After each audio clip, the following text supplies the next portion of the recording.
Chapter 427. The choice of the times. The murky river in the sewers flowed beneath the unlit surroundings. If a normal person walked in here, then he would have to carry a lantern in order to see the necessary details of the situation clearly. However, to Klein, who was in his spirit body state, this wasn't an obstacle. Everything around him had long been reflected in his eyes. Therefore, when the Desire Apostle discovered him, he also discovered the Desire Apostle. He didn't speak, nor did he hesitate. He opened his mouth and let out a soundless screech. This was an attack that directly damaged the soul. The Desire Apostle suddenly stopped moving, as if someone had delivered a heavy blow to him.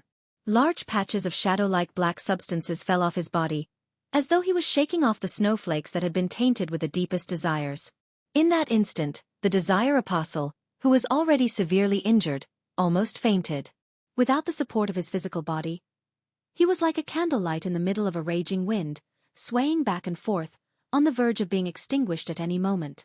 His shadow suddenly dispersed, turning into a pitch-black liquid that flowed in all directions, making it impossible to know which shadow to pursue. At that moment, a shadow suddenly jumped out from the darkness behind Klein, and it suddenly rushed forward.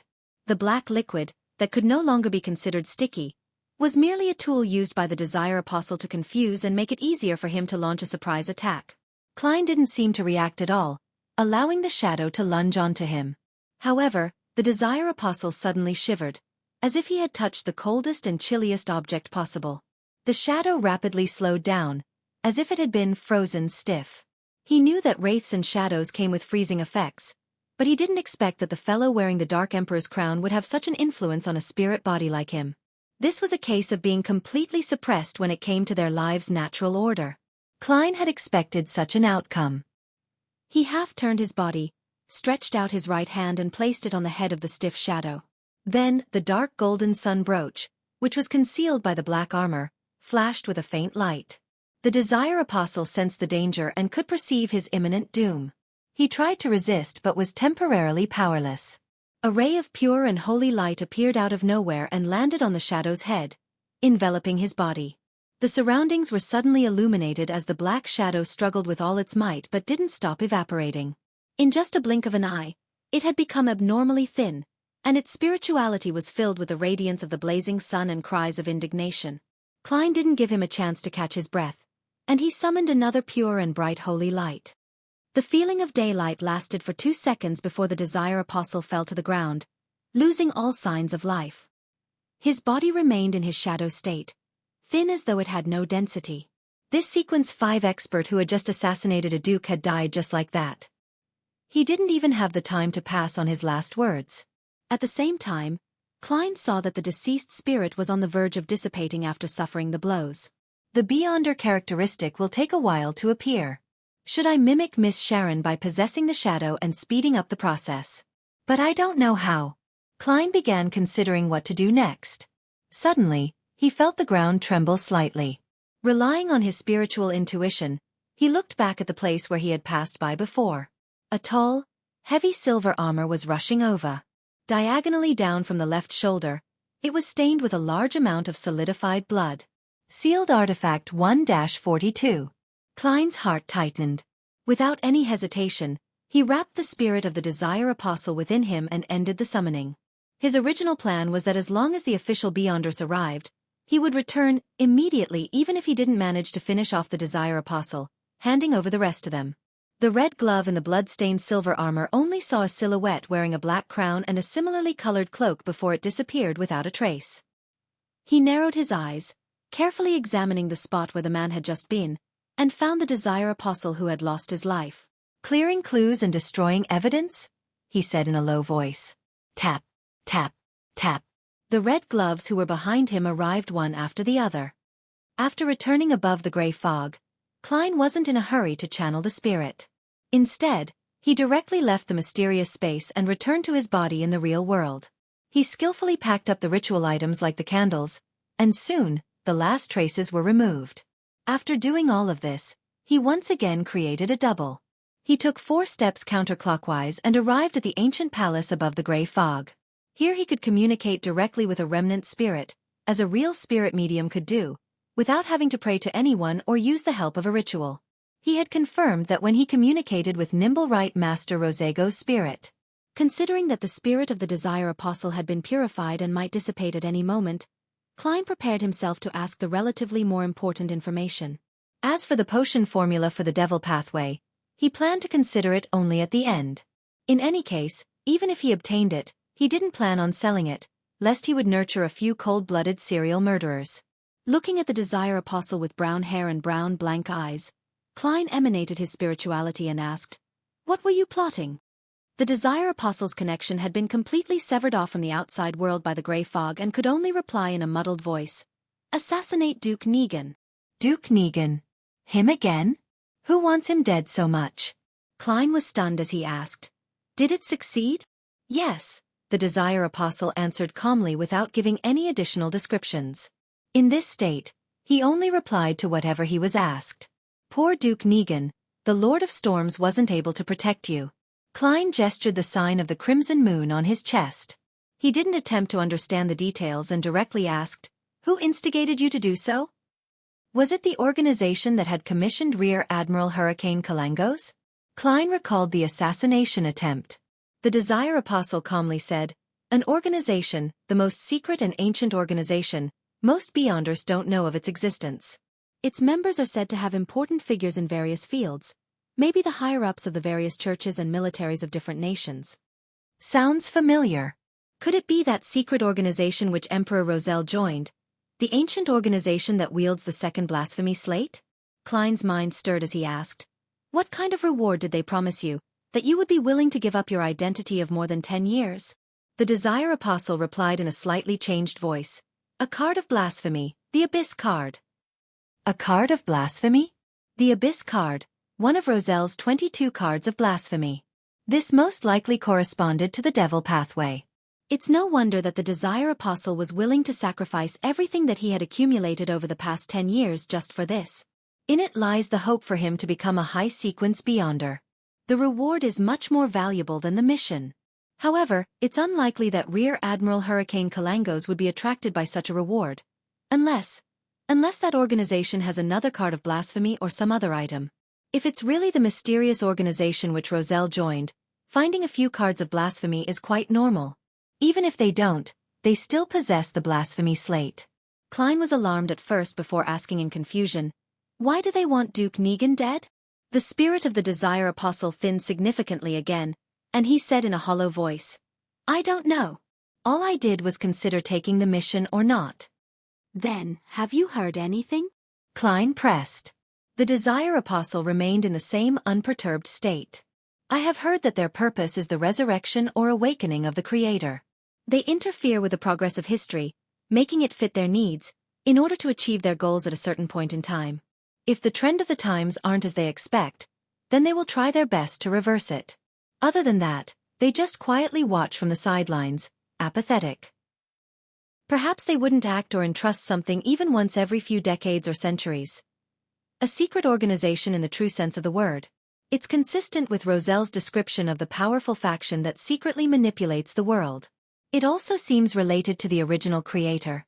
Seeing that the spirit body of the Desire Apostle was about to disappear, Klein quickly asked, "What is the name of that organization? How can they be contacted?" The Desire Apostle looked ahead emotionlessly, his figure quickly disintegrating. Before he disappeared completely, he answered the question, "They are called the Twilight Hermit Order." Inside the house with the glass greenhouse, the thin secretary with the gold-rimmed glasses and white gloves sat with a sullen face and a look of deep grief. "What's your name? What sequence are you? Which Beyonder pathway are you from?" Deacon Acancer asked solemnly. The blonde secretary replied slowly in a deep voice, "Lockhart Siakam, Sequence 5, as for which Beyonder pathway I'm from, you can apply for access to my records from MI9. "All right." Acancer then asked, "Does the Duke come here at a fixed time every week?" "No, he doesn't like to work according to a schedule, especially after the assassination attempt by Kalangos. Before today, no one knew that he would be here today, and I only heard about it in the morning at Parliament," Lockhart Siakam replied seriously. Acancer thought and asked, "If there's a spy amongst you, who do you think he is, and who do you suspect?" Lockhart thought about it for a few seconds, then he shook his head. Following that, Cancer asked for details of the battle and got a rough idea of the process. He saw that Lockhart was pale and badly hurt. Hence, he politely rose to check on the rest of the Duke's guards. After watching the deacon of the machinery hive mind leave, Lockhart took a deep breath and trudged over to Duke Negan's corpse. The great noble was no longer naked like before, but the remnants of terror still remained on his face. After looking deeply at Duke Negan's corpse, Lockhart murmured sadly, "I'm sorry." At this moment, with his back facing everyone, the corners of his mouth slightly curled up. He calmly added inwardly, "This is the choice of the times." Chapter 428. The Scapegoat, Westboro, 9 Hope Street, the Prime Minister's residence. Aguisid Negan stood behind a large table and looked at Earl Hall with a serious expression. "Lord Hall, my secretary should have briefed you on what has happened. You're the first noble that I've thought of at this moment." The important member of the Conservative Party, who was presently Prime Minister of the Cabinet, looked like he had aged considerably. His tall, thin figure leaned forward as if unable to bear the bad news, to the point of needing to prop himself up on the table with both hands. But his eyes were still sharp and his attitude calm. Earl Hall, who had a beautiful mustache, sighed and said, "I'm sorry to hear this piece of news. It has shocked me greatly. I was thinking of visiting His Grace in a few days to discuss the bill that we're all very concerned about, but who would have known that he would be attacked? Having lost the handsome appearance of his youth due to his deep smile lines and the fattening state of his body, he first expressed his condolences, grief, and empathy, then he restrained his emotions and said, 'His Grace is already dead.' Compared to crying and being angry, we need to be more careful and calm. Only by doing this can we handle the aftermath and prevent this heavy steam train of the kingdom from derailing. This is also the reason why I came to you immediately. The other nobles will only call upon their gods, trembling in fear, and express how unacceptable this is. They will want the murderer to be severely punished and the mastermind found. From their point of view, even the Duke who was heavily protected could be assassinated. Then what about them?" Prime Minister Aguisid said in a heavy voice. "It's a perfectly natural and understandable reaction, but it's not the reaction we need." All novelful. Earl Hall nodded and asked, "Who's the murderer? What was the motive?" "A devil who was disguised as a banker for more than a decade. A true devil. By the way, your Varvat Bank just acquired his business," Aguisid said, his tone unchanged. "Patrick Jason?" Earl Hall immediately remembered the man's name. He was the one who approved the acquisition of the bank. Without reprimanding him, Prime Minister Aguisid thoughtfully said, "He's a Sequence 5, but he suddenly sold his business, abandoning an identity which he had used for more than a decade, and took an extreme risk in order to assassinate my brother. From this, we can make a compelling guess that he was instigated by a person or some faction. Unfortunately, he was killed while escaping. Even his spirit body was taken away. According to reports from the Nighthawks, it was done by the hero bandit Dark Emperor. It involves an extremely secretive organization, and we aren't able to find out anything about it in a short period of time?" Earl Hall asked. "Yes, that so-called hero bandit didn't leave any traces behind. We can only start with the people who had come into contact with Jason in the past few months. This will take a lot of time, and there may not be any results." Aguisid gave an affirmative answer. Earl Hall took 2 steps forward and asked, "What's His Majesty's attitude regarding this?" "Grief, but no specific thoughts," Aguisid replied. Earl Hall frowned and said after some thought, "In that case, the important thing isn't about who's the mastermind behind the scenes, but what goal they wish to achieve through this matter. If they want war, or to restart the conflict in the colonies, then we need to tell the masses that the one instigating Patrick Jason was the Fasak Empire, and we would fabricate a detailed process and provide seemingly convincing evidence. In the past several centuries, this northern neighbor of ours has always played a similar role, and I think everyone is already used to it. I don't think there's any doubt that it's very, very, very normal for the barbarians to do this sort of thing. And the masses will be afraid of them." Prime Minister Aguisid curled the corners of his lips, without intending to smile. "But we're making a series of changes that will take at least half of next year for us to stabilize before we have the ability to wage war."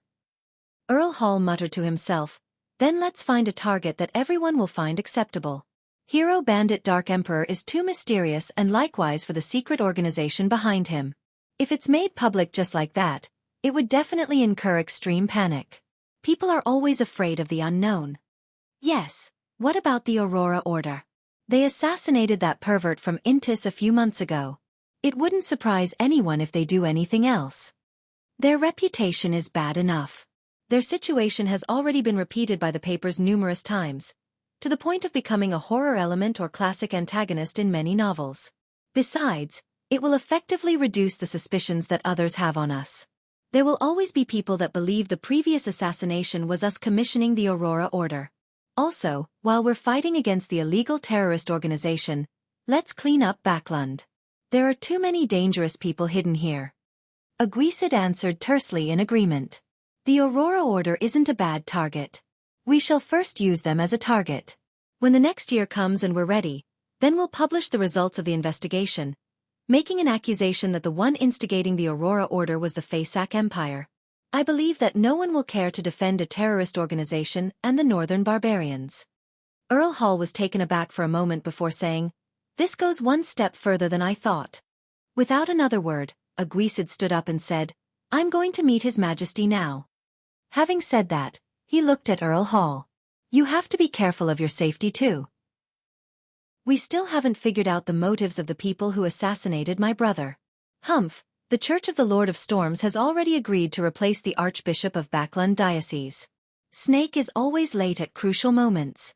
The believers of the storm are always irritable, irascible, stubborn, conceited, and easily maneuvered by others. Don't be prejudiced. For example, Lumi is very intelligent." Earl Hall let out a low laugh, and then he tapped his chest 4 times. "Thank you, the goddess will protect me." The Twilight Hermit Order. Sounds very imposing. Returning to the real world, Klein stood up and pressed the mechanical button for the toilet. He walked out of the bathroom amidst the sound of running water and thought about the information he had just received from spirit channeling. He suspected that Twilight Hermit Order was the ancient organization with the second blasphemy slate which Emperor Roselle had joined. To choose to have someone assassinate Duke Negan for the sake of a so-called historical process sounds a little absurd, but it also seems to make sense. Their goal is to revive or awaken the original creator. This is similar to the City of Silver's belief. Little Sun and company have never believed that the creator is dead. They can only accept that he has abandoned that piece of land and has been trying to get a response from him. Klein paced back and forth, letting his thoughts wander. After an unknown amount of time, he suddenly heard knocking on the door. It wasn't an attendant or maid from the Quelag Club, but the bespectacled Carlson, one of the machinery hive mind members whom Klein had seen before. "How did you get in?" Klein asked deliberately. When Carlson saw that he was indeed in the room, he relaxed a little. Seeing that no one was around, he smiled. "As a Beyonder, we often have all sorts of methods."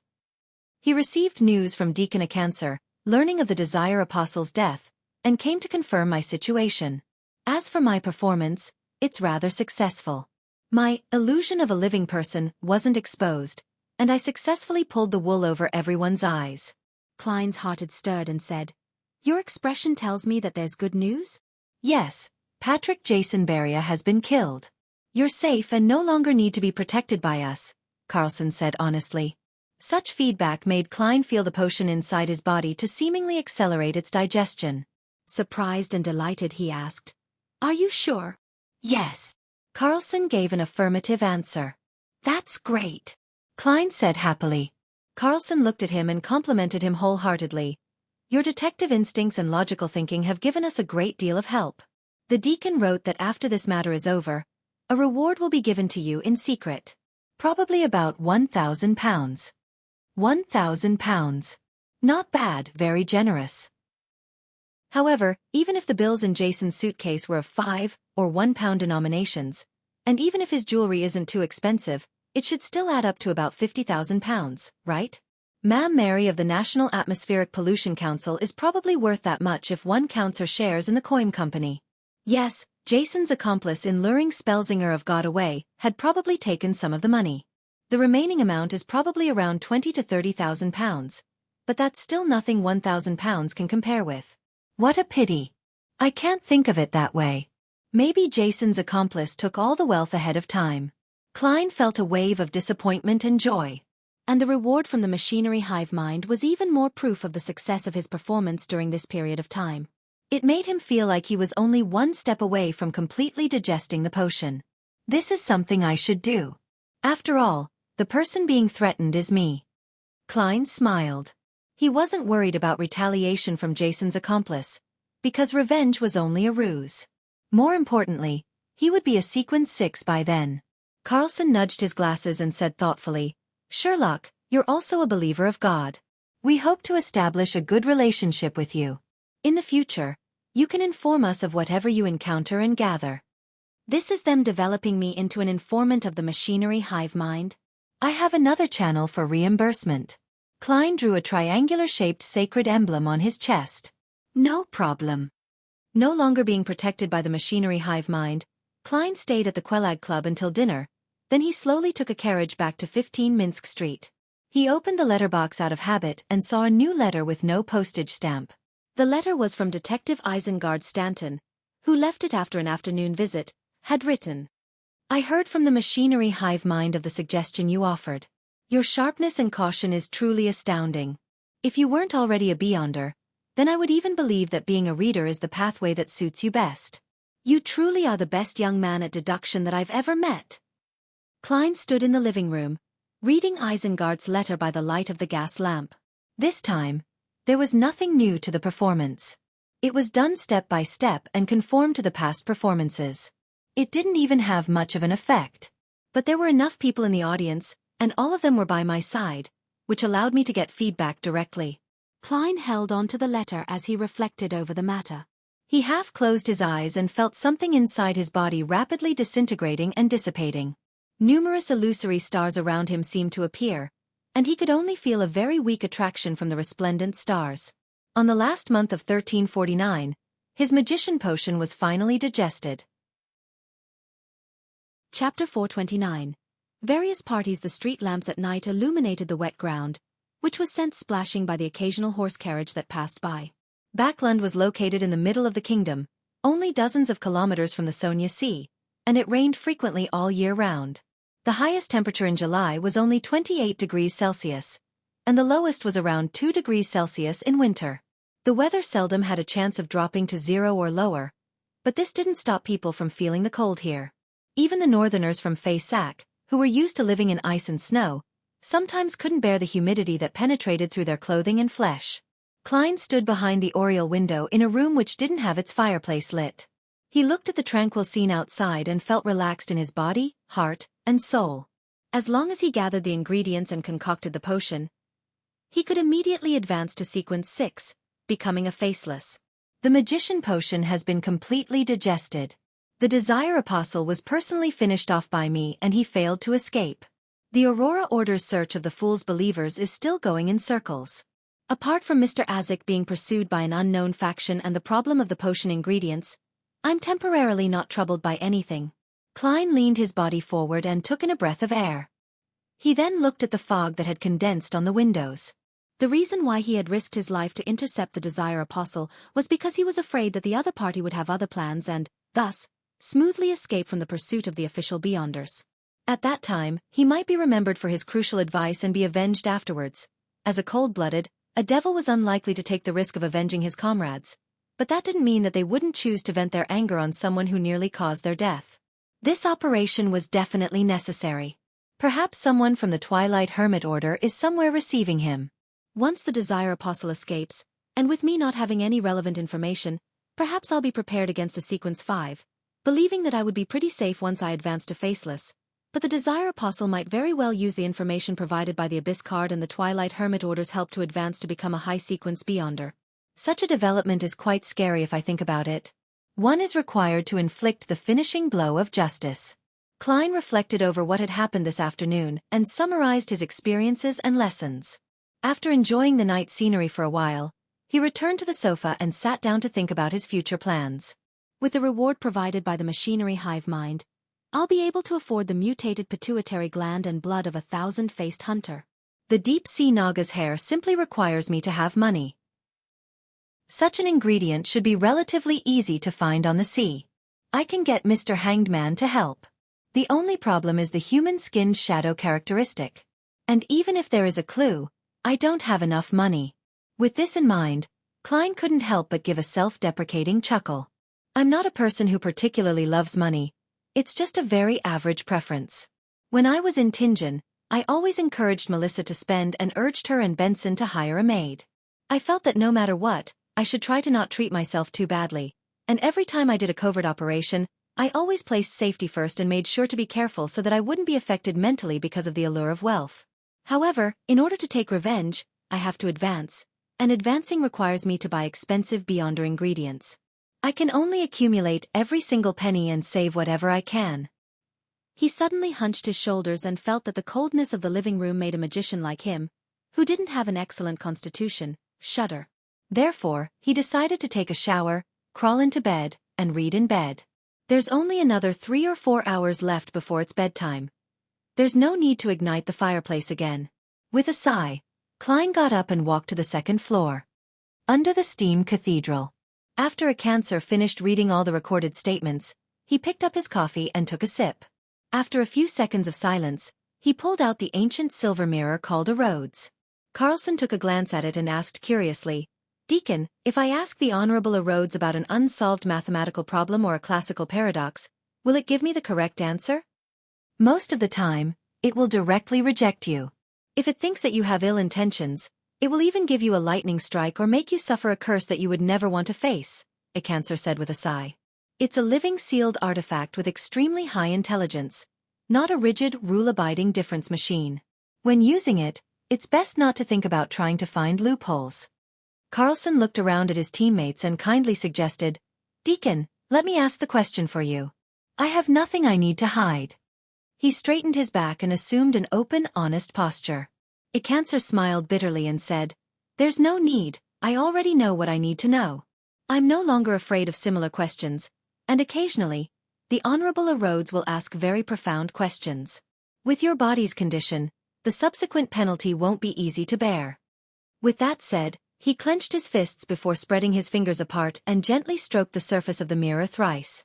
In that subtle atmosphere, a cancer asked in a deep voice, "Honorable a Rhodes, my question is, who or what faction instigated the Desire Apostle to assassinate Duke Negan?" The silver mirror didn't show any changes for a while. Only after a long time did the surface produce an aqueous light, forming a scene that looked like an oil painting. It was a plain where the sun was about to set. The vast field was covered in a faint golden afterglow. "What does that mean?" Carlson and the other members of the machinery hive mind looked at each other, unable to understand. Even though one of them was a Beyonder who had advanced from mystery prior, and was no stranger at reading revelations. Twilight? The symbol of the end of life? A sect that believes in death, or lunatics that believe in the apocalypse? A mystery prior said after some deliberation. Carlson nodded in agreement. "I think it's the latter." A cancer ignored their discussion because a Rhodes's question had already appeared. "What color of underwear do you like best?" A cancer's face suddenly flushed red, and he felt as if smoke was rising from the top of his head. With great difficulty, he spat out a word. "Red." The room suddenly became unusually quiet, and Carlson and the others pretended to look towards a corner. A cancer sat down wearily and scratched his fluffy hair, ready to ask the second question. Carlson couldn't bear it as he said, "Deacon, let me try." "Try not to reach the punishment phase." A cancer finally nodded in agreement. Carlson confidently mimicked the deacon's actions, gently stroking the surface of the silver mirror 3 times while the other members gathered again. "Honorable a Rhodes, my question is, who are the accomplices of the Desire Apostle?" The aqueous light stirred as the scene changed. It first presented a woman's back, one with an outstanding figure. Then, there was a person who was extremely blurry and could barely be identified as a man based on his attire. There is indeed another partner. This should be the person who sold the intelligence on Duke Negan. It's a pity that the other party has already dealt with it. Carlson looked around and said. He felt that he had no secrets and didn't need to care about the questions that followed. This time, the choices that a Rhodes offered was a question, a mission, or a penalty. Without any hesitation, Carlson said, "Question." Words that looked like dripping blood quickly outlined the surface of the silver mirror. "Do you relieve yourself daily with your hand?" Carlson's lips quivered, and he felt his ears rapidly turn hot. Although this was something he found very normal, giving an answer in front of so many teammates and his superior still gave him the urge to bury his head in the ground. "Yes," he answered very quietly. Under St. Samuel Cathedral. Daily, with her blue eye shadow, tossed a stack of documents in front of Soul Assurer Soist. All the information you want on the tarot card case. It's smaller than I thought, Soist said, slightly surprised. Daly snickered. This is just an index. Upon seeing this, Leonard touched his lower lip with the palm of his red-gloved right hand. Captain Soist, why don't we do a thorough investigation of the people who interacted with Jason Beria and compare it with the 2 previous cases? There might be clues to the organization that is symbolized by tarot cards. Duke Negan is a devout believer of the Lord of Storms, and he represents the interests of the Church of the Lord of Storms in the political scene. The mandated punishers will definitely be frantically searching for the real culprit, so we don't need to get involved. Otherwise, we'll easily be put at odds with them. Let's investigate the cases involving the tarot cards, and who knows, we might find new clues. Of course, we'll definitely end up running all over the place, but that's part and parcel of a red glove's duties, Soist explained with a smile. Leonard nodded. I understand. And deep in his mind, the elderly voiced Sked and laughed. The Nighthawks have missed it just like that. That person has the smell of the Dark Emperor. The true Dark Emperor. Inside the Holy Wind Cathedral. Wearing a black bonnet, Spellsinger of God, Ace Snake, swept his silver eyes and picked a mandated Punisher elite. Although I'm about to leave Backland, this is the decision of the Council of Cardinals.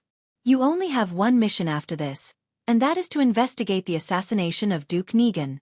After applying, all of you have the right to use a Grade 1 sealed artifact. You must find out who is targeting us. Standing at the very front, a middle-aged man wearing a modified captain's hat immediately led the group. He clenched his fist and lightly tapped his chest. As you command, Your Eminence. He was lean and had no particularly outstanding features, but there was an anchor tattoo on his neck. In Empress Borough, the opulent villa of Earl Hall. Audrey looked at Susie, who had opened the door herself, and said in a low voice, "What's Father and the others talking about?" When she found out that Earl Hall had returned late and that his expression was unusually grave, she immediately sent Susie in to listen. Duke Negan was assassinated. Susie closed the door behind her with her feet. Ah! Audrey froze, suspecting that she had misheard.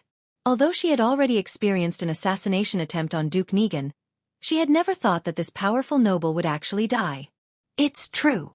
Susie gave an affirmative answer. Audrey instantly felt a little blank, finding it a little surreal. How could such a powerful noble, a person of flesh and blood, capable of speaking and laughing, the Duke who had given her a piece of land, die just like that? Suddenly, she felt the cruelty and coldness of the adult world. Who did it? Audrey asked subconsciously. A Sequence 5 devil, Sequence answered quickly. But he has already been silenced by the so-called hero bandit Dark Emperor. Ah! Audrey was stunned once again.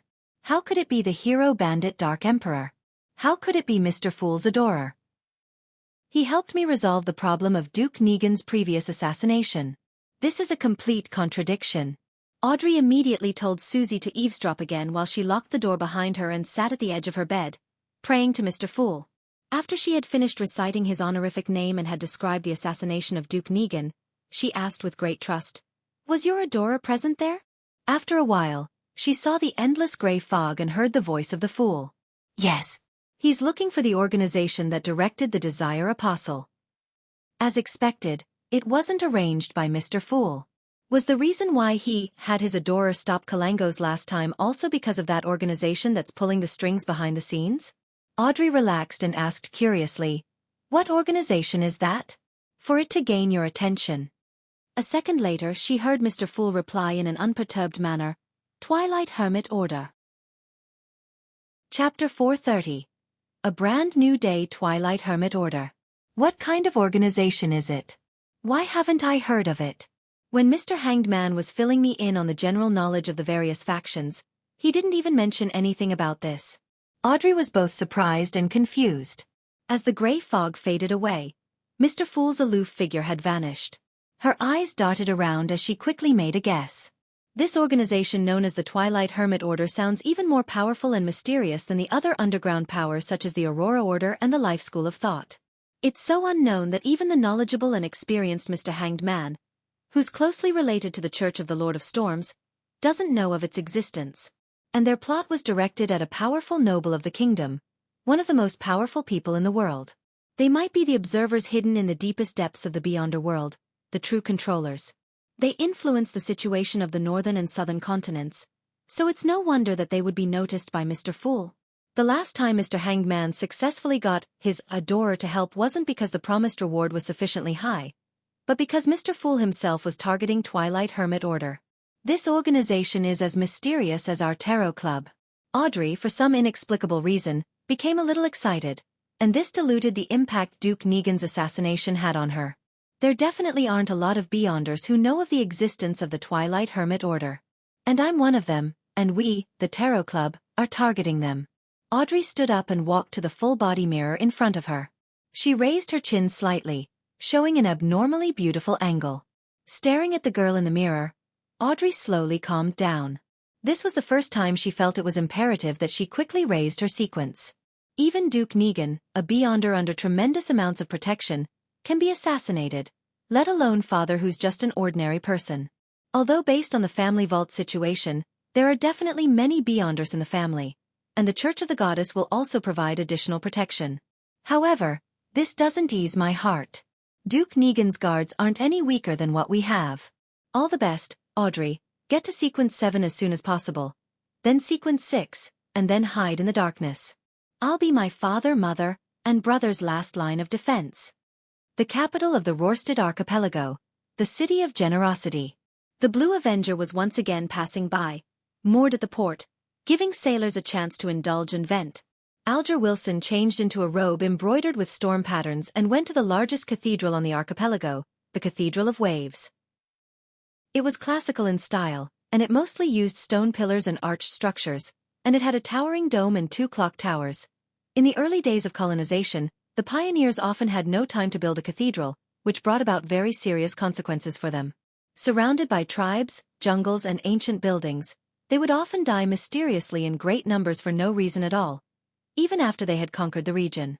This situation, which had caused a great panic, gradually deteriorated after the cathedrals of the various churches were built, becoming something that happened only once in a while. Standing in front of the cathedral, Alger was in no hurry to enter. Instead, he looked through the narrow windows at the dark and mysterious atmosphere and the warm candlelight that illuminated the activity area. A few seconds later, he entered the grand prayer hall, clenched his right fist and struck his left chest. He turned to the bishop facing him and said, "May the storm be with you. May the storm be with you." The bishop responded in the same way. Without waiting for Alger to speak, the bishop of the Cathedral of Waves took out a telegram. "You're just in time. The Council of Cardinals has issued orders. Read it before praying." "What orders?" Alger asked casually as he reached out to take it. The bishop's expression was grave as he said, "Duke Negan has been assassinated. The Council of Cardinals has ordered all mandated Punisher and priests to pay attention to anything regarding the Hero Bandit Dark Emperor, as well as all the matters related to the tarot ritual." Hero Bandit Dark Emperor? Alger perfectly expressed his surprise. He already knew that the Dark Emperor was Mr. Fool's adorer. The bishop said with a serious nod, "The assassin of Duke Negan is a Sequence 5 devil, but while escaping, he was killed by Hero Bandit Dark Emperor. This is the same outcome as Rear Admiral Kalangos, who failed to assassinate the Duke. Not only are the superficial circumstances the same, but even the core issues are the same. It was also Mr. Fool's adorer who killed Kalangos, another adorer. Was Mr. Fool the one who really wanted Duke Negan dead? No, if it were really him, then he would have warned Kalangos the last time to be careful of Miss Justice, so as to not expose his identity on the spot. Mr. Fool is paying attention to the truth behind the assassination and the real murderer? Who could it be? Or which organization would receive so much attention from Mr. Fool? Alger instantly thought of many things and made a preliminary judgment. He looked down at the telegram and saw that the church had set up a special investigation team for the assassination of Duke Negan. Every member was an elite of the mandated Punishers. Should I apply to join, so as to have a grasp of their actions at any time? Alger hesitated for a moment. In the end, he decided to follow his original plan and keep a low profile. With a brand new day, Klein slept until he woke up naturally. He slowly got up, washed his face, and went downstairs. He wasn't in a hurry to prepare breakfast. Instead, he habitually opened the door, bathed in the fog, and took out today's newspaper from the letterbox. What is it? Suddenly, he noticed that there was a thick envelope stuffed inside the newspaper. It wasn't light at all. Squeezing the surface, Klein's mind flashed with the faint fragrance of banknote ink. His spiritual intuition told him that there was a lot of cash inside. Carefully, he opened it and pulled out the stack of money. After counting the money, he confirmed that there was a total of £1,000. It's the reward money from the machinery hive mind. Is this their way of secretly handing me the money? How can they be so certain this is fine? Leaving it in my mailbox just like that? What happens if it's stolen? The delighted Klein couldn't help but grumble. With this money, and without the machinery hive mind protecting him in secret, he could go to vampire Emlyn White to complete the previous transaction. After breakfast, Klein immediately put on his coat and hat, held his cane, and stuffed the newspaper in his arm and went out. On his way to the carriage stop, he saw his landlord, Mrs. Stellan Sammer, directing the maid to load the suitcase into the carriage in front of the door. "Good morning, Mrs. Sammer." Klein smiled and greeted her. Stellan smiled modestly and returned the greeting. "She seems to have recovered mentally.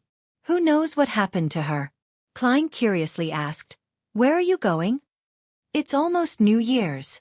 Mary gave Luke some time off in advance." "We're going to Desi Bay to usher in the new year," Stellan said proactively. "Sigh, we've been to a few of the cities there, including the famous coastal towns. This time, we're preparing to go to Fainapotter. I've heard that the scenery in Seville City is quite good." Klein replied in jest. "How enviable. What about you?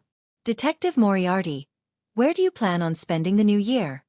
Stellan asked with a smile. "I'm probably staying here." "Oh right, I have to prepare some tools to repair the wall which Stuart had previously shot a hole in." Klein smirked and said, "Back to Mid-Seashire, where the winter smells different." The smile on Stellan's face became even more obvious. "I hope to meet you at Desi Bay in future New Year's Eve celebrations." South of the bridge, Rose Street, Harvest Church. Upon seeing Detective Sherlock Moriarty in his black tweed coat, Emlyn White, who was carefully wiping the candlestand, smiled. He combed his hair, walked over with his head held high and said in a low voice, "There's information on Jason Beria. A sanguine knows him. I have his information as well." Klein smiled as he handed the newspaper over. The headline read, "Yesterday, His Grace the Duke of Negan assassinated, a true devil plundering the land." Beneath the title was a detailed description of the assassination yesterday, and it revealed that the murderer was a banker named Patrick Jason who was killed on the spot, and the terrorist organization, the Aurora Order, claimed responsibility. When he saw the news earlier, Klein, who was having his breakfast, almost spewed out the milk in his mouth. At first, he imagined that the Aurora Order's Mr. A was brain damaged to take responsibility for this matter. However, after thinking about it carefully, he felt that it was most likely a cover used by the officials. If the Twilight Hermit Order is really the ancient organization which Emperor Roselle joined, then they would be extremely hostile towards the Aurora Order. After all, they hate the true creator. This thought suddenly flashed through Klein's mind. Emlyn looked blankly at the newspaper again and again before asking in disbelief, "Does this mean the information I got is useless?" "In theory." Klein gave the vampire gentleman a sympathetic look. "However, the official organizations are still investigating the masterminds behind Jason Beria. If your information points in the right direction, it should be of worth." As for Klein himself, he obviously didn't want to get involved in this matter anymore. No. He only knew Jason Beria and some of his hobbies. Emlyn sighed. Seeing his reaction, Klein asked in amusement, "Don't you usually read newspapers? How did you only learn of such an important matter until now?" Emlyn gave him an odd glance. "Why should I read the newspapers? I'm very busy. Busy cleaning the Harvest Church, busy spending time with those dolls you have at home, and busy thinking of ways to trick people into giving you blood to drink. You really are a New Age vampire." Klein opened his mouth, but he used his clown powers to suppress the laughter he was about to let out. He didn't tease Emlyn White and said seriously, "I've already gathered enough money for those 2 ingredients. When can you give them to me?" Chapter 431. A drowning man shouldn't desperately clutch at straws. Upon hearing Klein's question, Emlyn White jumped in fright as he carefully sized him up and said, "You're richer than I thought." He had imagined that Sherlock Moriarty would take at least a week to raise £2,450. "I've been saving for a long time," Klein sighed in response. Emlyn nodded thoughtfully. "It's so lucrative being a private detective?" "This is just an identity that makes things convenient. If you don't encounter a huge bounty, it'll be £200 to £300 a year," Klein said frankly. Emlyn glanced at him and asked casually, "So what do you actually do? Smuggling arms? Stealing from the vaults of the rich and powerful? For Beyonders below Sequence 7, there's not much that can be done to save up more than £2,000 so quickly, and most of them are grey areas that border on breaking the law." "You, a vampire, are talking to me about breaking the law? It seems like you're rather eager to make some quick money." Klein smiled. "Accept some relatively dangerous missions. If you aren't afraid of death, you can try." Emlyn shut his mouth, and only after a long time did he say, "Come and find me in the evening. I'll take you to the seller's place." What an obedient vampire. Klein was about to agree, but he suddenly found it unsafe. What if the seller gets thoughts from seeing all the money? What if he doesn't have the corresponding Beyonder ingredients and is trying to fool me to commit a robbery? Emlyn White can be trusted, but not necessarily the seller he's introducing. I have to find an excuse to perform a divination above the grey fog to confirm the degree of danger. Yes, there's no need for it to be so complicated. There's a better way. After some thought, Klein turned his head to look at Emlyn. "No, go by yourself. I'll give you £1,000 as a deposit, and you'll bring the 2 ingredients to the Harvest Church. After confirmation, I'll pay the remaining balance. I believe the seller will accept this method. This will show the credit of a noble sanguine." Upon being flattered, Emlyn unconsciously lifted his chin. "There's no problem with this way of trading." Saying that, he let out a laugh. "Are you afraid that the other party will not keep their word? Are you more at ease in the Harvest Church?"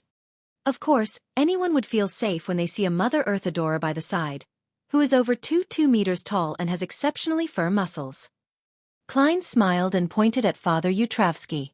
People who can deal with him wouldn't mind £2,000 to £3,000. Emlyn's face darkened, and he snorted. "Aren't you worried that I'll steal the £1,000 deposit?" Klein casually looked straight ahead. "Why should I be worried? You will come back here every day, making it easy to find you, and a living creature like a vampire would sell for more than £1,000. Emlyn, who had been hit in a sore spot, muttered in exasperation, "Sanguine. Do you understand? Sanguine. Also, don't call me a creature." Klein chuckled and didn't say anything as he waited for Emlyn to calm down. "We'll do it the way you requested." Finally, Emlyn reached out and rubbed his temples. Klein immediately took out the envelope he had received that morning, and he handed it to him along with a thick stack of cash worth £1,000. "See you here at 8 tonight."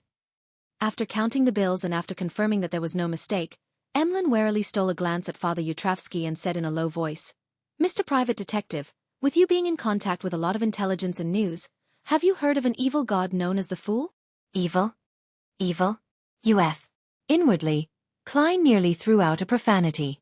He answered with the most normal expression, "Many people are searching for believers of the Fool recently. Are you planning on joining their ranks to obtain the relevant bounty?" Emlyn sighed and said, "No, I'm only considering whether I should ask this evil god or the evil soul to help me dispel the psychological cue. As you know, the rumors going around include his specific honorific name, and as long as it's converted into Hermes or Ancient Hermes, it's possible to get a response. What do you know about him? How much harm will he bring to his believers?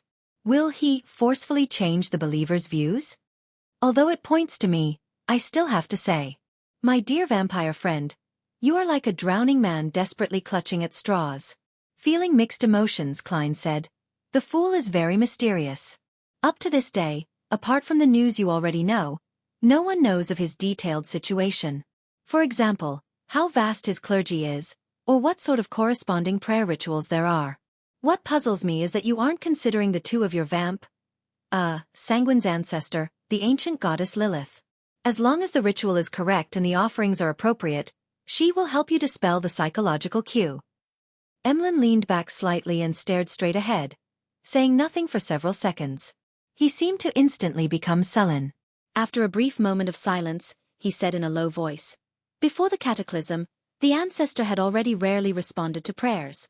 Only certain special circumstances allowed us to get her help. This does not include the removal of a psychological cue.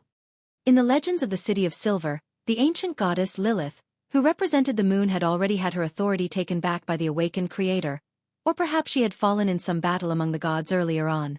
Then, who is the one occasionally responding to the sanguine's pleas? The primordial moon? Klein deliberately pressed. Then, there's still the primordial moon to pray to.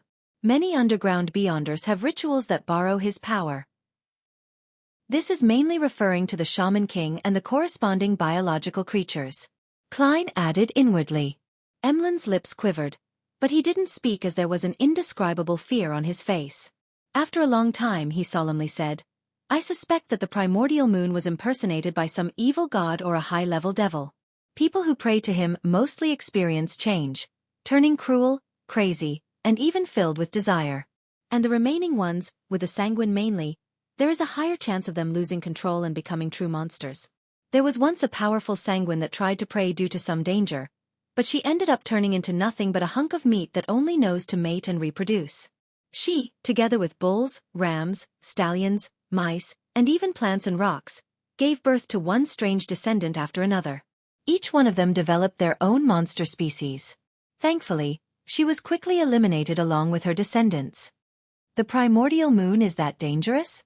There was no mention of it in the Book of Secrets. Had Shaman King Klarman's thoughts been corrupted? Fortunately, I only referenced, modified, and prayed to myself. Klein's heart raced in fright as a result of Emlyn White's description. This made him acutely realize that the hidden existences other than the 7 deities were indeed not that trustworthy. Except me. He sighed. At that moment, Emlyn smiled bitterly and said, if the negative effects brought by the fool isn't that great, praying to him might be something to consider. The only effect is that you will pay a certain amount of money for it. In order to maintain his image, Klein could only pat Emlyn on the shoulder and draw a triangular sacred emblem on his chest. It's very dangerous to pray to a hidden existence that you don't know about. If you're considering that, you might as well choose a faith out of the 7 deities you prefer. They won't affect your daily life and won't make you abandon your dolls. If there's really no other way. Emlyn suddenly found himself calmer than he had expected. Klein didn't linger on. He pushed his way out into the aisle and walked out of the Harvest Church. Looking out at the misty sky, he began to think about what to do next. There was no doubt that his current focus was on saving money and finding the ingredients. Little Son's side needs to stabilize a little more. To prevent him from being suspected again, I'll use the method of ridding a rampager's mental corruption as the promised payment. The deep-sea Naga's hair can be entrusted to Mr. Hanged Man. I'll have to rely on myself for the human-skinned shadow's characteristic. There hasn't been any relevant information from Emlyn White and Eye of Wisdom, Mr. Stanton, for over a month. I'll have to try different channels. Yes, it's been quite long. It's likely that the high-sequence beyonder of the Rose School of Thought isn't monitoring the Bravehearts bar that closely. I'll go visit it in the evening and see if I can contact Miss Sharon and Merrick. Klein quickly had an idea. In order to go to Bravehearts bar, he had to first go to Eastborough and change his worker's clothes in the 1-bedroom apartment he also rented on Black Palm Street. As he thought of this, he walked towards the carriage stop on the opposite side of the road. Westborough. Inside Grim Cemetery. Furs Wall, who was dressed in a black veiled hat, quietly walked beside Dorian Gray, a member of the Abraham family. She had accompanied him to place flowers on Lawrence, Eliza, and Company's graves. While walking silently, her thoughts were completely focused on the beyonder ingredient, the Spirit Eater's stomach pouch. She knew that she had already digested the apprentice potion, and as long as she could get the Spirit Eater's stomach pouch, she would become a trickmaster. However, she ultimately lacked the clues related to it, and the son, that she had the most expectations at being able to help her, didn't dare to hold a ritual or invite friends to hunt Spirit Eaters because of what had happened before. In order to advance as quickly as possible and escape the curse of the full moon, she had even asked Mr. Fool for help, hoping that his adorers could help her find the ingredients. In the process, she revealed that she had published her new book and was about to receive a fixed fee for the book, in order to prove that she had sufficient power to purchase it. She didn't fear that her real identity would be known by Mr. Fool, because she believed that Mr. Fool clearly knew it. In the secluded, quiet, and cold environment, Furs and Dorian stopped at Lawrence's grave. Looking at the photo taken after his death and reading the epitaph, He's a good teacher. Dorian Gray remained silent for a long time before sighing. How ironic. Why? Furs asked in surprise. She had heard Lawrence mention that he was a public school teacher in Constant City mid-Seashire, and that was why she had used such an epitaph. This has nothing to do with you. It has to do with our family. Dorian gave a self-deprecating laugh and bent down to put down the flowers. After straightening his body, he looked straight ahead, and suddenly spoke out. Furs, do you want to become a beyonder? The kind I described in my letter. Chapter 432. Contracted Creatures. Dorian Gray's question didn't surprise Furs at all.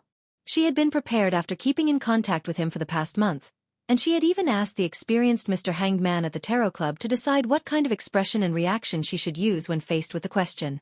Are there really such beyonders? Furs asked in surprise. Dorian gently nodded. Yes. He looked around to make sure that there was no one around. Then he walked up to a tree with fallen leaves and pressed his hand on it. Dorian's figure suddenly blurred, as if turning into a reflection in the water. When it was clear, he had already appeared behind the tree, his posture unchanging. Oh God! That's really amazing. Remembering the teachings of Mr. Hanged Man and Miss Justice, her mouth opened in a semicircle as she exclaimed. Dorian walked back, smiled and asked, Do you want to become such a beyonder? Furs fell silent for a moment before she answered him, excitedly. Yes. Now that she was finally going to be a periphery member of the Abraham family, many things would be much easier for her in the future. Her heart was filled with genuine joy. Dorian laughed before turning his expression grave, asking in all seriousness, Are you willing to be my student? Furs nodded. Yes. Dorian let out a sigh of relief and then made a self-deprecating comment. I'm not a good teacher. I even taught a... There's no need to mention the past anymore. In short, don't hold too high of an expectation. After considering it over this period of time, he had decided to learn from his previous experiences and lessons. He didn't tell Furs the situation regarding the Abraham family, and only treated their relationship as one of teacher and student. That way, he didn't have to worry about the other party coveting his family's few remaining mystical items. No, your explanations of mysticism are excellent, really, Mr. Gray. No. Teacher. Furs quickly confirmed the relationship between them. Dorian looked at the tombstone, shook his head, and exhaled. I wasn't planning on taking in any more students, but your noble character infected me. If nothing unexpected happens, I can give you the corresponding potion today. Today? Furs asked, surprised. Back when she went to Backland Station to pick up Dorian Gray, she noticed that he was carrying only a very small suitcase, barely enough for a change of clothes. There was no evidence that he had any beyonder ingredients on him. Does he have his own resources and channels in Backland, ones that belong to the Abraham family? Furs made a vague guess. Her original plan was to rely on the inconvenience of the distance between them to sell off the beyonder ingredients for the apprentice potion, and then tell him that she had successfully advanced to become a beyonder. This way, she was able to obtain a considerable amount of cash, as well as to avoid the tragic consequence of taking the apprentice potion again and having to spend time to digest it. Yes. Without explaining, Dorian pointed in the other direction. Let's go see Libero and Elisa first. Taking a turn, they left Grim Cemetery and returned to the house in Sherwood Borough which Furs and Zio had rented. For the past month or so, Zio, who had advanced to sheriff, had been leaving early and returning late every day in order to pay off her heavy debts. She had been trying hard to get every bounty she could get, so there was no doubt that she was of the house around noon. Is there a quiet room? Dorian looked around casually. Plenty. Furs led her new teacher into the activity room on the first floor. Dorian circled the room, checked the surroundings, and then asked Furs to light a candle mixed with a piece of dark red sandalwood. He closed the door and drew the curtains. He walked to the candle and took out 2 bottles of essential oil and some common herbal powders. Holding a ritual? Shouldn't there be 3 candles? Furs curiously watched from the side and didn't rashly open her mouth, as if she was stunned by the atmosphere. After finishing the first part of the ritual, Dorian took a step back and, with a serious expression, switched to the language of ancient Hermes. I summon in my name, special spirit bodies roaming the upper realms, the void creature that loves music, Dorian Gray, Abraham's contract companion. Whoosh! There was a sudden gust of wind in the activity room, and with a sobbing voice, The flickering candle flames were tinged with a deep blue hue. The rings of light quickly spread out, forming a door that was beyond the concept of normality. A ball of semi-illusory and half-corporeal objects flew out from the bottom of the circle of light. Its entire body was colored a milky white. There were no eyes, nose, arms, or legs around it. Only an opening which resembled a mouth cracked open over its surface. Dorian grinned, opened his mouth, and began to hum a gentle folk lullaby. The ball swayed left and right, appearing extremely satisfied. After he finished humming, Dorian extended his hand. Malmouth, give me the items that I deposited with you the day before yesterday. The ball jumped up and down as its body suddenly swelled while it opened its mouth extremely wide. Then, it spat out 2 Beyonder ingredients which had strange lusters to them. To think that can be done. Fur stared in surprise. Dorian caught the apprentice potion's main ingredients, cancelled the summoning, and ended the ritual. He turned his head and smiled at Furs. Even in the spirit world, void creatures like Malmouth are extremely rare. Under normal circumstances, summoning rituals will not point to them. An elder of a sufficiently high sequence must enter the spirit world and, after a long period of searching, make a contract with one of them. That way, it will allow subsequent descendants to complete a summoning ritual with their corresponding name. After the void creature arrives, a new contract can be made, making them closely connected to oneself and no longer summonable by others. So that's how it is. That sounds interesting. Fur said from the bottom of her heart. She couldn't help but look forward to the future. If I don't consider the curse of the full moon, or how ordinary Beyonders are being suppressed and constantly facing danger, exploring this wonderful world would be the most delightful thing. I hope that one day I can truly roam the spirit world. Dorian responded with a chuckle. Malmouth's greatest ability is to swallow many items into its belly without causing them any harm. It's the equivalent of a mobile, hidden warehouse that almost no one can find. Of course, it can't store too much as its stomach has limited space. Also, it doesn't like people without talent in music. It would reject signing a contract with such people. At least I can play the lyre. Just as Furs breathed a sigh of relief, Dorian instructed her to get him a black stew pot. Realizing that he was about to concoct the potion right there and then, she maintained her expression, but her heart was frantically praying for an accident. I don't want to drink the apprentice potion again. That would waste a lot of time. If I had known that this would happen, then I would have been more honest. It's too late to tell the truth. Teacher Gray must have tried a divination attempt, but the outcome suffered interference. Confessing now would mean that there's a powerful person backing me or instigating me. In the midst of her thoughts, she saw Dorian turn around and hand her a bottle of the bubbling potion. Drink it and you'll become a Beyonder, Dorian said in a flat but very seductive tone. Then he reassured her. Don't worry. There won't be any problems with me here. Okay. Furs gritted her teeth, received the apprentice potion, and drank it all in one gulp.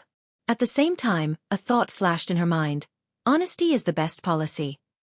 The carriage stopped outside East Borough, and Klein, walking with a cane and a hat, entered the spacious slum in a relatively decent neighborhood. As he walked forward, he saw 2 familiar figures emerge from the relatively clean apartment in front of him. They were girls, one 17 or 18 years old, the other 15 or 16 years old. Daughters of the laundry-maid, Liv, Freja, and Daisy. The latter had once been kidnapped by Capum and was rescued by the Dark Emperor. Daisy also spotted Klein and smiled brightly. Good afternoon, Detective Moriarty. Klein smiled and nodded before asking in puzzlement, Daisy, don't you have public elementary school to attend?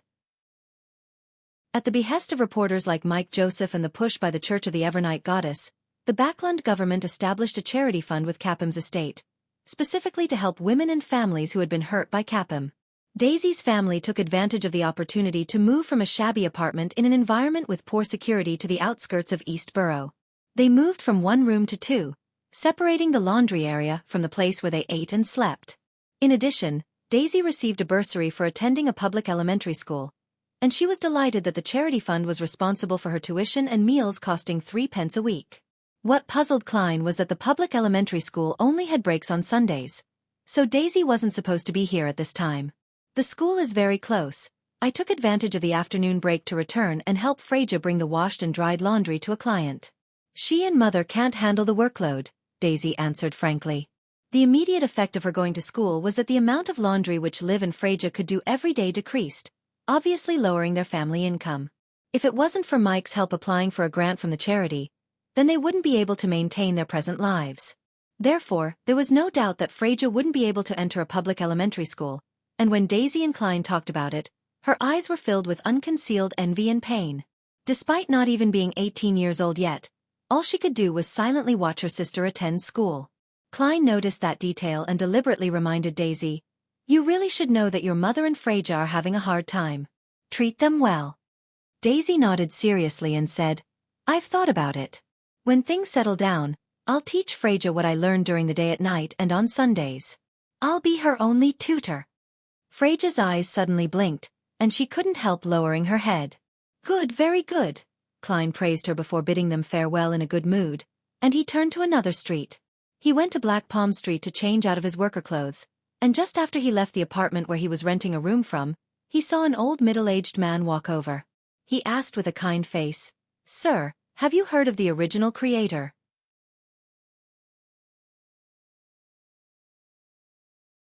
Chapter 433. Intelligence Peddler, the original creator? Klein was stunned for a moment, and then he immediately thought of the intelligence that old Kohler had previously given him. Recently, there had been people preaching the faith of the original creator in East Borough, the dock area, and the factory district. It pushed the belief that he hadn't really passed away and that he existed in the body of every human being and every object. As long as one served him wholeheartedly and praised him, then not only would his believers be redeemed after death, but they would also enter his kingdom. They would also suffer tremendous improvements in their present life, for instance, having sizzling meat to eat every day. This was very close to the Aurora Order's theory of the mutated creator, so Klein had decided that it was the secret organization which was behind it. He felt that they had begun to value the vast majority of the poor after the Lenivus incident. "They've already developed so arrogantly to even solicit people on the streets?" Klein hesitated and replied, "I've heard of that."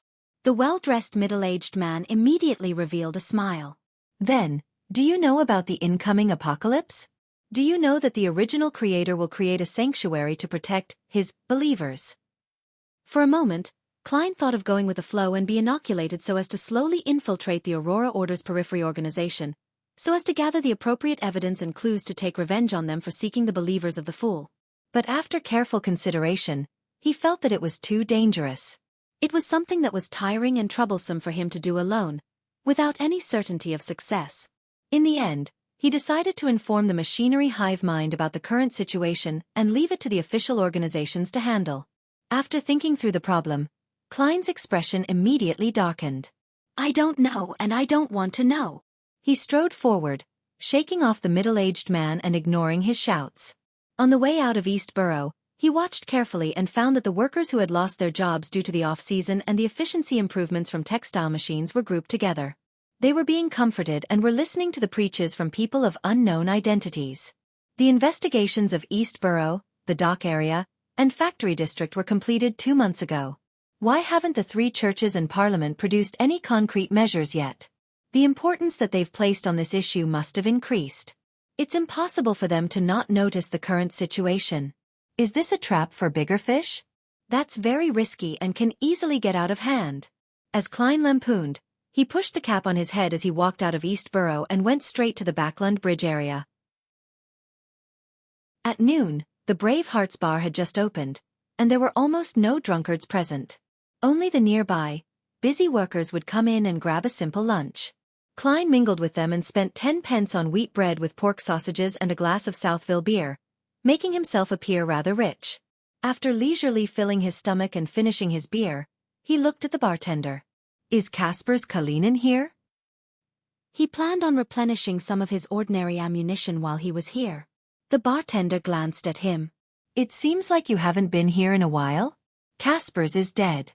It said that he was a little restless while sleeping at night, wrapping himself in a tight bundle and suffocating himself in the end. Heh, I don't really believe that kind of thing would happen. I've only heard about such things in ghost stories, but that's what those black and white dogs say. Black and white dogs were referring to the police who wore black and white checked uniforms. Suffocating himself to death? That sounds like mysticism. Was it because the Rose School of Thought's high-sequence Beyonder was unable to find Miss Sharon and Merrick, and thus, they chose to kill someone to vent their anger? Where's the bearing of being a high-sequence Beyonder? In that case, Caspers wasn't able to contact Miss Sharon. Perhaps they've already left Backland. Caspers wasn't prepared for the dangers of the Beyonder world. If it were me, I wouldn't have returned to the Bravehearts bar. I would have taken all the money I saved up and go to another city for a change in environment. However, under normal circumstances, a high-sequence Beyonder wouldn't specially deal with such ordinary people. At most, they would force a mediumship ritual without considering the aftereffects. As expected of the self-indulgent Rose School of Thought. To think a high-sequence Beyonder would actually do such a thing. While feeling surprised, Klein also felt pity for the black market arms dealer. The bartender wiped a cup and continued, "If you wish to buy some stuff, there's a new dealer." "Who?" Klein asked in passing. "Old man. He's in billiard room 3, the bartender said without looking up.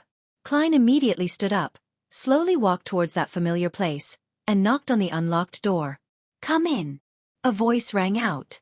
This voice sounds a little familiar. Klein pushed open the door and looked inside. Standing by the table was a boy that didn't look too old. He was dressed in an old overcoat, a brown bowler hat, and had bright red eyes. It was Ian, whom Klein had met when he first arrived in Backland.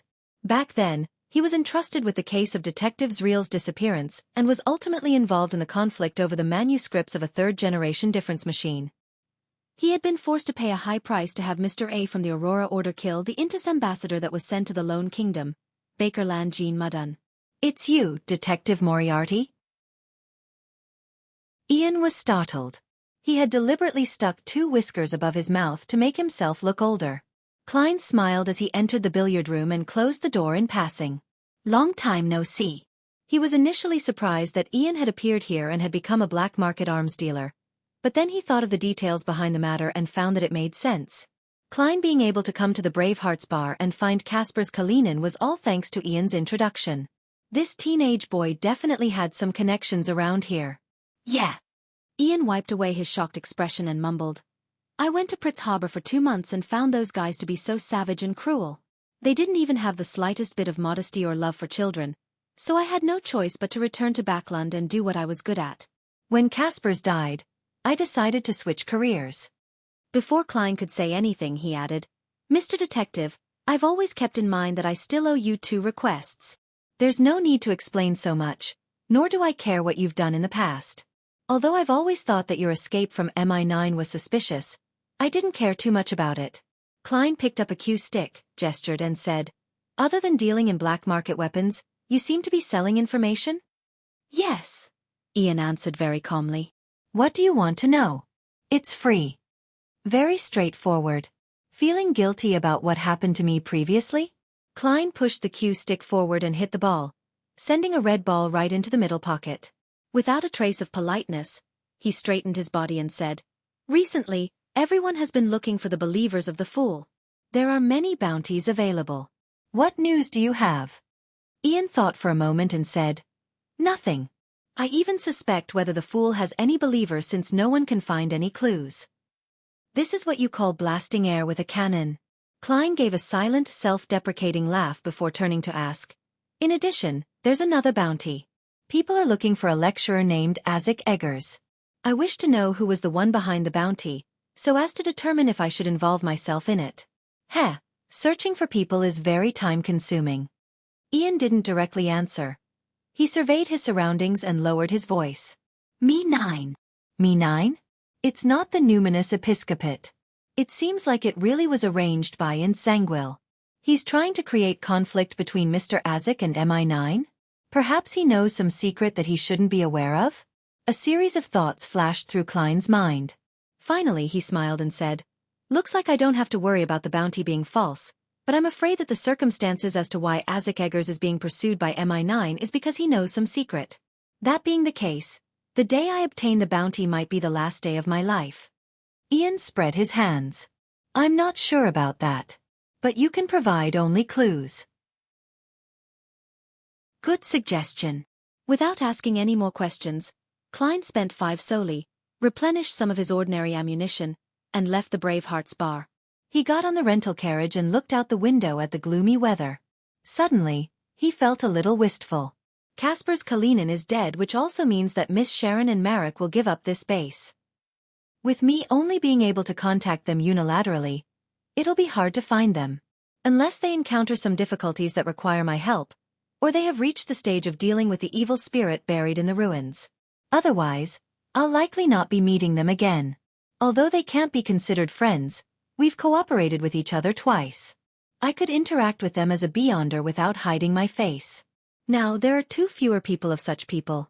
If it wasn't for the Desire Apostle, I would only have an oddity like the vampire, Emlyn White, who I can talk about mysticism with without any disguises. Thankfully. As he was sighing silently, an ethereal voice suddenly sounded in his ears. Is there something? Klein instantly shuddered, and only when he saw who was sitting in front of him did he heave a sigh of relief. He laughed in exasperation and said, Miss Sharon, do you always appear all of a sudden like this? Dressed in a Gothic regal dress and a matching soft black hat, Sharon was sitting quietly on the other side of the carriage, her face as pale as ever. I'll knock on the window next time. Sharon nodded without emotion. She didn't repeat the question, but she looked quietly at Klein in a reserved manner. Knocking on the window all of a sudden? That's equally scary.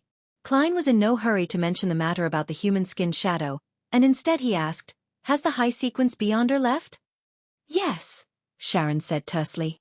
Klein was slightly relieved as he warned her. It could also be a trap. As he said this, he remembered something and quickly added, I've finished reading the Book of Secrets, and I've obtained the corresponding information from other sources that praying to the primordial moon is prone to problems. It's best not to try. All right. Sharon didn't ask why. She paused for a second and said in an ethereal voice, The primordial moon and the chained god seem to be archenemies. Because they can switch sequences? Or could there be other reasons? Klein thought as he directed the conversation to what really mattered. Miss Sharon, do you know of any places with the characteristic of a human-skinned shadow? Like a puppet, Sharon listened quietly before nodding her head. Yes.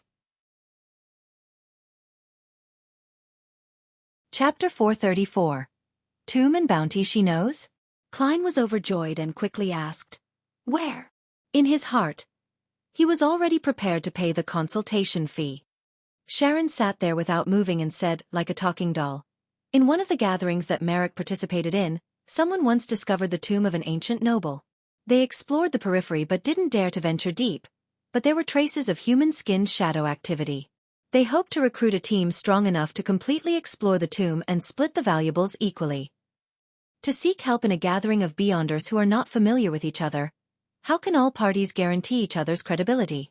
What if there's no tomb at all, and it's just a trap?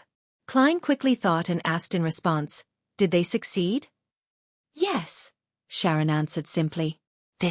Klein temporarily didn't pursue the details. He suppressed his voice to avoid being overheard by the carriage driver. And then? After that, they never appeared again, Sharon calmly recounted. One of the members was a friend of Marek's, and he disappeared completely after that matter. Without waiting for Klein to ask, she continued to speak with her ethereal voice. Marek found some of his friends' belongings. I used the method of divination to track them down to White Cliff Town, and I found a hidden entrance to the tomb at the river bend of the Stratford River. Marek's friend was inside, but he was already dead. You went in? Klein blurted out. No, I determined it using another method, Sharon explained. That tomb gave me a sense of great danger. I didn't try to explore it. At this point, she looked at Klein with her blue eyes. Without the help of a Sequence 4 Beyonder or a sealed artifact of a corresponding level, it would be best not to venture deep into that tomb. Even you find it very dangerous. I don't need to go above the gray fog to divine it to know how terrifying it is. Klein looked down at the floor of the carriage and thought for a few seconds. Do you know which ancient noble's tomb it belongs to? Sharon did not pause in her reply. His last name is Amon. Amon? A member of the family of that Amon who had possessed Little Sun's body, and almost sneaked into the mysterious space above the gray fog? Klein used his ability as a clown to control the slight twitch of his eyelids. He asked in puzzlement, Are you sure? At this moment, a figure appeared in his mind, a black classic robe, a matching pointed hat, a broad forehead, a thin face, black eyes, black hair, and a crystal monocle. Sharon's pale blonde hair shone through the mist like an oil painting drawn by a master, and she said in her usual flat tone, according to the items obtained from the initial exploration, a member of the gathering who specializes in ancient history determined that the owner of the tomb came from the Tudor dynasty of the 4th epoch. The family name is Amon. It really is the blasphemer family of the 4th epoch? This family isn't cursed like the Abraham family, nor was it destroyed directly by the church of a certain goddess like the Antigonus family. According to the special and powerful performance Amon showed in the City of Silver, the situation of this family might be comparable to that of Zeratl's. They were all secretly passed down, with the presence of high-sequence beyonders among their ranks, perhaps even with powerful angels. They protect certain crucial secrets, such as the coordinates of the forsaken land of the gods. The danger of a tomb left behind by such a family can be imagined. Perhaps Amon can borrow the power of certain changes to cast his gaze over from the distant forsaken land of the gods. I can't use the perspective of a low or mid-sequence beyonder to deduce the terror of a demigod. Klein didn't ponder for long before denying the possibility of exploring the tomb of the Amon family. Slightly disappointed, he looked up at Sharon. Is that place the only place with a human-skinned shadow? Sharon shook her head. No. Oh. Klein's eyes lit up, and he assumed a listening posture. Sharon said, her voice unchanged, I've participated in a gathering. A beyonder promised that as long as someone completes a mission given by her, she would satisfy any reasonable request. When it comes to ingredients, it is limited to those below that of high-sequence beyonder ingredients. In other words, she can give any beyonder ingredient below that of high-sequence beyonders? The first thought that came to Klein's mind was, is she bragging? Even for the Church of the Evernight Goddess, only the Holy Cathedral, or in other words, the Cathedral of Serenity, would possess such a possibility. Many of these ingredients weren't commonly needed because they weren't needed at all. Upon hearing Klein's question, Sharon calmly replied, she's a high-sequence beyonder. High-sequence beyonder? No wonder. That would be on the level of the high-ranking members of the churches or secret organizations. Even if they don't belong to any party, they would still build up their own faction. However, the promise of any type of beyonder ingredient below a high-sequence potion definitely can't be completely met. Klein momentarily had such a thought.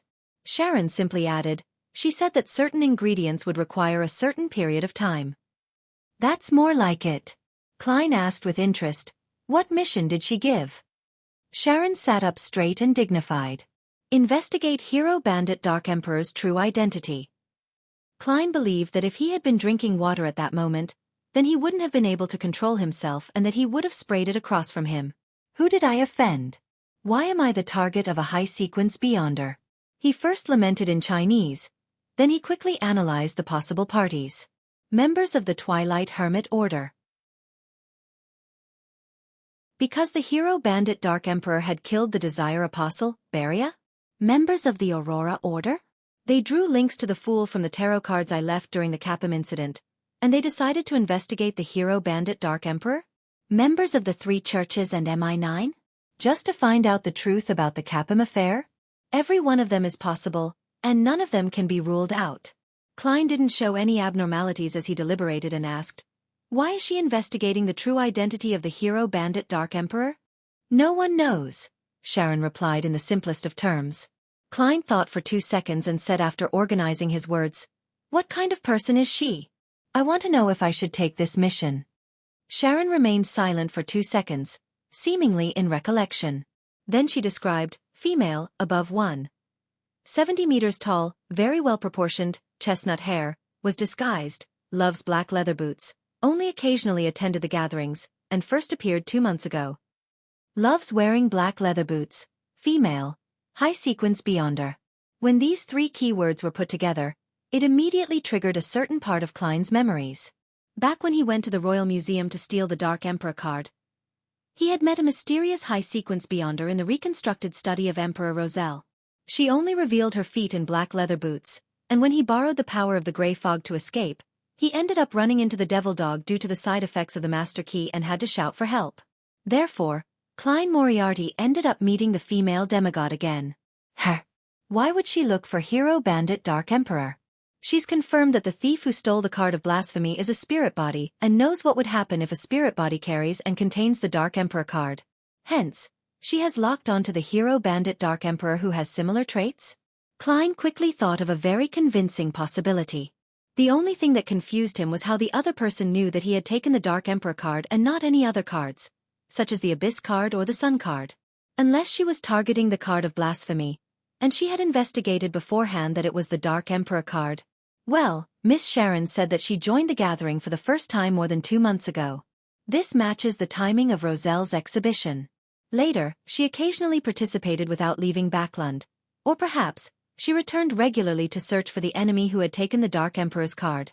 Klein's thoughts blazed through his mind as he gave a faint smile. I'll keep an eye out for her. I hope there's something to be gained. She can forget about getting anything her entire life, he added inwardly without hesitation. Sharon nodded almost imperceptibly and said nothing more about the human-skinned shadow. Obviously, she only had 2 leads, but it was still better than the vampire Emlyn White and Eye of Wisdom Isengard Stanton's circle. Klein slowly exhaled, concealing his inward disappointment, and said with a respectful tone, You and Marek aren't troubled by the curse anymore, are you? There's only one scarlet lunar corona, Sharon answered calmly. The person who wore the scarlet lunar corona was immune to the full moon's effects, a dream item for mutants. That is to say, one will be fine, and one will be in the same situation as before. When affected by the full moon, Marek will be driven to insanity, while Miss Sharon will lose her strength. It appears Marek is the one using it. Klein thought as he changed topics. Have you found a way to remove a rampager's mental corruption on the Beyonder characteristic left behind by Wraith Steve? He casually asked this question without much hope. In his heart, he believed that there was a greater chance with the sun. No. Sharon appeared like she was talking about someone else. Perhaps I will sell you this method in the future and hope that you have saved up your gold pounds. Klein tersely acknowledged and was suddenly unsure of how to continue the conversation. He paused for a few seconds before asking, Where is Whitecliff Town? Backlund suburbs, south of the bridge, Sharon answered succinctly. She looked into Klein's eyes again. Nothing else. Nothing. Klein first shook his head, and then asked, Can I tell others about the tomb? Sure. Sharon's figure rapidly faded before she disappeared from the carriage. Perhaps it was to conceal herself, as she never had the habit of using perfume. Thus, leaving behind an empty environment once more. Chapter 435. Aggregation Effect 8 p.m. Harvest Church. After changing back into his usual attire, Klein looked around once as he pressed down on the edge of his hat. Then, he walked into the hall and headed for Emlyn White, who was standing before 3 rows of candles on the right side of the hall. At the vampire's feet was a black suitcase. Its surface was seemingly covered with a layer of a wall of spirituality. Upon sensing Detective Sherlock Moriarty coming in, Emlyn was first pleased before revealing an alarmed look. He bent down to grab his suitcase and took a few steps back, closing the gap he had with Father Utravsky, who was focused on praying. Are you afraid that I'll rob you of the Beyonder ingredients? Klein stopped 3 meters away, then he smiled and said, Let me first verify if it's the 2 ingredients I need. Emlyn White ran his hand through his hair, lifted the leather case to his chest and undid the buckle. The wall of spirituality shattered as a result, turning into a light breeze that blew through the prayer hall. Klein, who had long activated his spirit vision, immediately saw bursts of strange and dazzling light. It was the spiritual radiance released by many Beyonder characteristics. There were 2 small boxes inside the suitcase. One was made of tin and had many patterns on it. It looked Spartan and heavy. The other was only a cardboard box. Holding the black leather suitcase in one hand, Emlyn opened the slightly tarnished silver-colored tin case. The item inside looked like a yellowish-brown peeled walnut with the grooves and ridges of a brain. Along with the flickering of the candle flame, its appearance constantly changed. Sometimes it would turn gray and appear wrinkled. At other times, it would turn dark brown and extremely smooth. The colors would interweave, outlining a featureless face. At the sight of it, Klein felt the power of the potion, which he had completely digested and assimilated, stir a little, like a magnet encountering an opposite pole. He was able to control his body with his clown powers as he suppressed the feeling of attraction. He knew deep down that the item was a genuine mutated pituitary gland of a 1,000-faced hunter. It seems like what Emperor Roselle speculated in his diary is possible, that high-sequence items of the same pathway would unconsciously draw low- and mid-sequence beyonders to them, with a tendency to draw them together. Although the thousand-faced hunter's mutated pituitary gland is still very far from a high sequence and doesn't have that kind of special force of attraction, it contains enough beyonder characteristics. Moreover, I've digested the sequence 7 potion. When the person and ingredients are sufficiently close, such a phenomenon will appear. I didn't notice it before because, firstly, the corresponding beyonder ingredients are of low quality, and secondly, my own strength is lacking, and I wasn't of a high enough sequence. Right, every time I digested the potion, an illusory starry sky would appear around me. There were many resplendent lights within, and they would pull one another in an attempt to converge. This might be a scene of the law of convergence of beyonder characteristics of the same pathway, and the greater the quality, the stronger the pull. Then, will beyonder characteristics of similar pathways conform to this law? Klein's expression didn't change as he recalled the records in Roselle's diary, and combined with his 3 experiences of digesting potions, he was able to determine the existence of a certain law. Emlyn White glanced at him warily, quickly closed the tin box and opened the paper box next to it. The paper box was padded with thick cotton, and in the center of the box was a glass bottle that could hold 200 milliliters of liquid. The bottle was half empty, while the rest of it was filled with a viscous liquid that could change its color based on the change of light. Any other problems? Emlyn closed the paper box. Let me confirm once more. Klein took out a gold coin and let it spin between his fingers, as though it had a life of its own. Ding! The gold coin bounced up and fell down again, landing in Klein's palm. It was heads, indicating a positive response. Klein nodded slightly and took out stacks after stacks of notes from various pockets.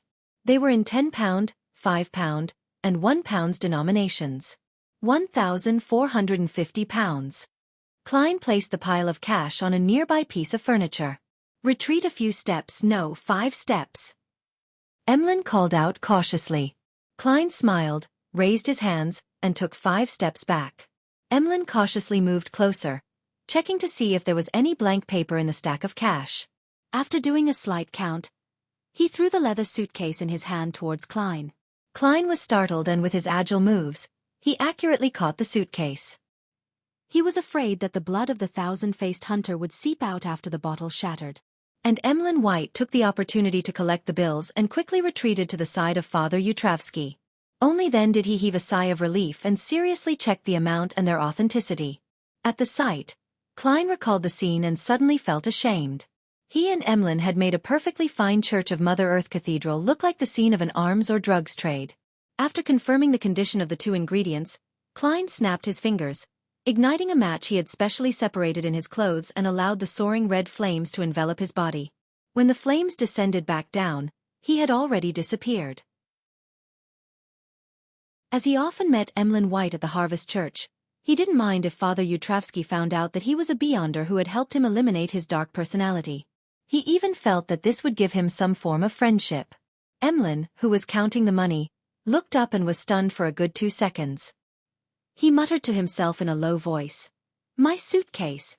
My tin box." On the lamplit street, a carriage rolled over the puddles and headed for the edge of Empress Borough. Furs has told her good friend, Xiao Derry Cha, that she had a teacher and had ended up consuming another apprentice potion. After confirming that she didn't have any signs of losing control, Xiao looked outside the window at the gas lamps, which weren't much taller than she was, and asked in puzzlement, "I've always wondered why they're preserved as ingredients and not as a potion. Your teacher could have concocted the potion beforehand and brought them here, so there was no need for him to do it on the spot."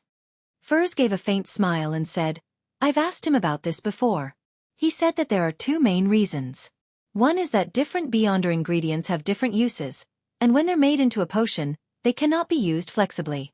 The second is that when the beyonder characteristics are solidified, they can be kept forever, but after it becomes a potion, that won't be the case unless one uses a special isolation technique." "Why?" Xiao asked in surprise. "This isn't an ordinary type of medicine or beyonder weapon in which its spirituality will continue to dissipate and weaken." Furs wasn't in the mood to laugh, but she had no choice but to maintain her smile. It's not a problem about the characteristic loss, but that once beyonder ingredients become potions, not only can humans absorb them, even other creatures or materials without life can. It's just relatively slower. For example, if I use a glass bottle to store the potion, it might appear fine, but after a few days, the glass bottle would finish drinking the potion, becoming a special mystical item. It might even gain intelligence.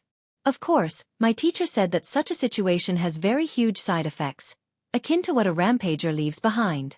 The 7 churches and some hidden factions have special isolation techniques, but it's rather troublesome, and they won't use it on low or mid-sequence potions. How amazing! Xiao sighed. She took another look outside and said in a low voice, "We're almost there." She and Furs were here to attend the Beyonder gathering which Mr. A was holding. Furs smiled while feeling her heart bleed. "I hope there's the Spirit Eater's stomach pouch." Her teacher, Dorian Gray, had taught her the acting method before he left. He even gave her the potion formula for Trickmaster and got her to attempt to find the Beyonder ingredients on her own. If she hadn't gathered all of the ingredients by the time she digested the apprentice potion, she could write to him for help. This left Furs in a rather lost state. Why did I spend large sums of money to purchase the Trickmaster formula and the acting method? Up to now, the greatest and invaluable help the Tarot Club has given me were the things Mr. Hanged Man and Miss Justice taught me to take note of, as well as Mr. Fool's interference in divination. Otherwise, teacher would have long discovered a problem with me, and I wouldn't have become his student. Sigh, I'll just consider it as the price for neutralizing the full moon's curse. As the thought crossed her mind, Furs suddenly noticed that the house where Mr. A had his gathering held had visibly collapsed, and there were even scorch marks in many places. There was a fierce battle here. Who dealt with Mr. A? An official organization? Furs immediately signaled to Xiao and instructed the carriage driver outside. "Not here, 2 more streets up ahead." Aurora Orders Base found. Terrorist organization suffers severe setback. The next day, Klein saw this article the moment he flipped the newspapers open. "Let's hope Mr. A died in this ambush." He drew the crimson moon on his chest in solemnity. He had already thrown the 1,000-faced hunter's blood and mutated pituitary gland from last night above the gray fog to ensure that they wouldn't be lost. "Even if I die, they won't be lost." Klein chewed on a piece of bacon with great ease. After last night's transaction, his cash reserves had fallen back below £1,000, leaving him with only £735, which was only enough to buy a deep-sea Naga's hair. After that, he didn't have the ability to purchase the human skin shadows characteristic. Without any better clues or money, Klein rested at home the entire morning. After lunch, he dressed up and headed straight for the Backlund Bridge area. He had previously made an agreement with Carlson of the Machinery Hive Mind to find him at the Lucky Bar near the West Balham Dock if he had any intelligence. If the intelligence was especially important and Carlson wasn't there, he was to go straight to Lever Cathedral. After all, Sherlock Moriarty wasn't a member of a secret organization, so there was no need for caution. There weren't many customers at Lucky Bar in the afternoon, so Klein instantly saw Carlson sitting and drinking alone in a corner of the bar. He walked over, knocked on the table, and reported with a suppressed voice, "Many people in Eastborough are spreading the faith of the original creator." Carlson sipped some alcohol brewed from pure malt and replied non-committally, "I'm aware." As expected. Klein commented silently before smiling. "I have a clue regarding a 4th epic tomb of a noble." Ah! The glass in Carlson's hand paused as he looked at Klein in surprise, and he unconsciously nudged his thick glasses. But he noticed that Detective Sherlock Moriarty wasn't continuing to describe the matter, but looking at the bartender a few steps away while saying with a smile, "1 glass of Southville beer."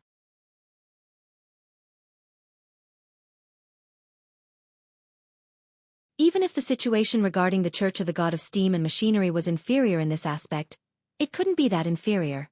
Their Archbishop of the Backlund Diocese, Horamic Haydn, was a high-sequence Beyonder. And as such, for an Orthodox church, with all its resources accumulated to date, it wouldn't value the mid-sequence items very, very, very much. Klein believed that he could negotiate a reasonable price. Simply put, the core element of the second plan was, find an organization for any difficulties. Upon hearing Klein's offer, Carlson paused for a second, then blurted out, "Aren't you a believer in God?" "I've always had the goddess in my heart." Klein drew a triangular sacred emblem on his chest. "It is because of my belief in God that I've told you this information, not to the Nighthawks through Mr. Stanton. God said to let those who wish to be strong be strong. Only by becoming stronger and having more money can I have more access to different channels and resources, and thus provide you with better and more effective information. In order to convince the machinery hive mind, he had specifically spent the morning reading through the Steam and Machinery Bible that he had bought earlier. He then found a few sentences from the deity that met his requirements and memorized them. Carlson was momentarily unable to provide a rejoinder. He just sat there, stunned, to the point of forgetting to drink. Seeing this, Klein quickly added, "Moreover, this will help you establish a harmonious and efficient relationship with new generation informants. As long as you spread the news of the rewards I receive as a result of this, as well as keeping your promise without going back on your word, then I believe that the other informants will be deeply moved and be greatly motivated to do their best to gather useful information for you. Of course, I wish that you use my pseudonym when advertising this." Carlson listened with a blank face, picked up his glass, and gulped down a mouthful. He almost choked. Cough. "Sherlock, the real you is completely different from what I remember about you from before." He sighed. The detective Sherlock Moriarty in his memories was good at analysis and reasoning. He was extremely calm and polite, and with a great sense of justice, had offered very effective advice. He was an outstanding believer in God. Yet now he was... Klein took a sip of his beer and chuckled. Everyone has their different sides. Using a single facade to face everything is prone to error. This is a problem you have to pay attention to when making deductions. After calming down for a moment, Carlson stood up and said, "I have no right to agree to such a request. I will report it immediately, so wait here for a while." "All right." Klein waved to the bartender and added a serving of potato wedges. By the time he leisurely finished his food and beer, Carlson returned to the bar with the deacon of the machinery hive mind, Ecancer Bernard. Ecancer looked around, and seeing that there was no one around, he said in a deep voice, "There's no problem with your request, but there's one condition to add on. Items with strong side effects and curses are not among the items available for selection." "What I want is an ingredient." Klein immediately laughed. "All right. Dare I ask again if is this your personal decision or the response from the higher-ups?" "I have the right to make such a decision." Ecancer used his hat to press down on his fluffy hair. "But since it concerns an aristocratic tomb from the fourth epoch, I had sent a telegram to the Archbishop, and he didn't object to it in his reply." "All right." Klein drew another triangular sacred emblem on his chest. "I'll give you the information now." Ecancer shook his head subconsciously. He looked around and pointed to a billiard room. "Let's talk inside." This deacon, who is always publicly placed on trial by the mirror called a Rhodes, is quite experienced. Klein murmured and followed Ecancer and Carlson into the billiard room while making sure that the adjacent rooms were empty. Klein paused for a few seconds and said with some deliberation, "The thing is, there was a beyonder who found a hidden tomb at the mouth of the Stratford River in Whitecliff Town. He searched the periphery and found some items. After that, they recruited people and did further explorations, but no one returned. If you search carefully over there, you will definitely find the corresponding traces." After listening carefully, Ecancer asked, "Are you sure it's an aristocratic tomb from the fourth epoch?" "The items on the outside can prove that they're members of the Tudor dynasty's Amon family," Klein answered truthfully. He then warned him, "The beyonders who died in there weren't weak at all, and there were quite a few of them. I believe that this tomb isn't something that can be explored by those below high-sequence beyonders." "Amon." Ecancer frowned instinctively. It could be seen that, as a deacon, he had the authority to know some ancient secret history. Without waiting for Klein to emphasize it again, he looked up and said, "We will collect the relevant information first before we act. A fourth epoch aristocratic tomb is very dangerous. Don't tell this information to anyone else, or explore it yourself. Otherwise, you and your friends will only lose their lives." "If I dared, I wouldn't be sitting here." Klein gave a self-deprecating laugh and said, "My reputation has always been good." After making the deal, he watched Ecancer and Carlson leave before putting on his hat and sauntering out of Lucky Bar. Towards the nobles of the fourth epoch, as well as the Amon family, the machinery hive mind will still be very cautious.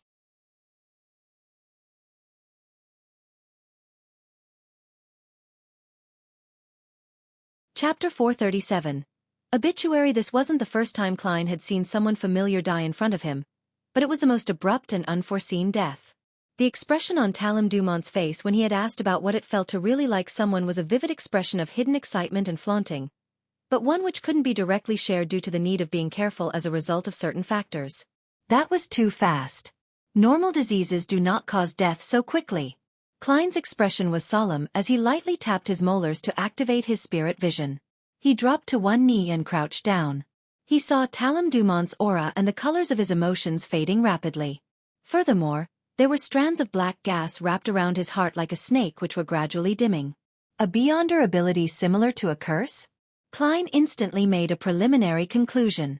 At this moment, a nearby red-vested attendant and a servant girl in a black and white dress ran over. They looked at the dead body on the ground in horror. His eyes were wide and round, and the corners of his mouth still had remnant white foam. Klein closed his eyes and instructed in a deep voice, "Go to the nearby police station and tell them someone died here." "Yes, Mr. Moriarty." The red-vested attendant immediately turned around and ran out the door, so flustered that he even forgot to put on his coat. Under the watchful gaze of the crowd, Klein didn't check Talem's belongings, nor did he try to pull out a few strands of hair for a divination attempt when he wasn't around anyone. His identity was already considered semi-official, so he could use the power of the machinery hive mind to conduct a follow-up investigation. There was no need for him to act as a lone hero. Thinking of the many times he had played cards with Talem Dumont, and how he had introduced clients and investors, and the love story that had been hanging in his mind for so long, Klein couldn't help but take a long, slow, deep breath. Who's Talem's murderer? Which beyonder, who's adept at curses, did Talem offend? Judging from his attitude today, he should be in a very happy and calm state, completely unaware of the fact that he has provoked a terrifying character. Questions flashed through Klein's mind, but his lack of understanding about Talem Dumont resulted in a lack of soil to nurture any inspiration. When the police arrived, he was questioned as a witness and that wasted quite a bit of his time. It wasn't until all of this was over that Klein had a chance to leave Hillston Borough and head back to Lucky Bar in the Backland Bridge area. Carlson was still there drinking, the only difference being that his drink had been exchanged from a strong distilled liquor made from pure malt to golden, frothy beer. Klein raised his right hand, covered his mouth, and squeezed over. He lightly knocked on the table and said, "Is your job to drink here every day?" Carlson jumped in fright as he turned his head, relaxing only when he saw that it was Sherlock Moriarty. "You. What is it now?" "This reaction is very familiar." Klein sighed silently and said gravely, "There is a case involving beyonders." Carlson looked around and saw that Lucky Bar already had quite a number of patrons.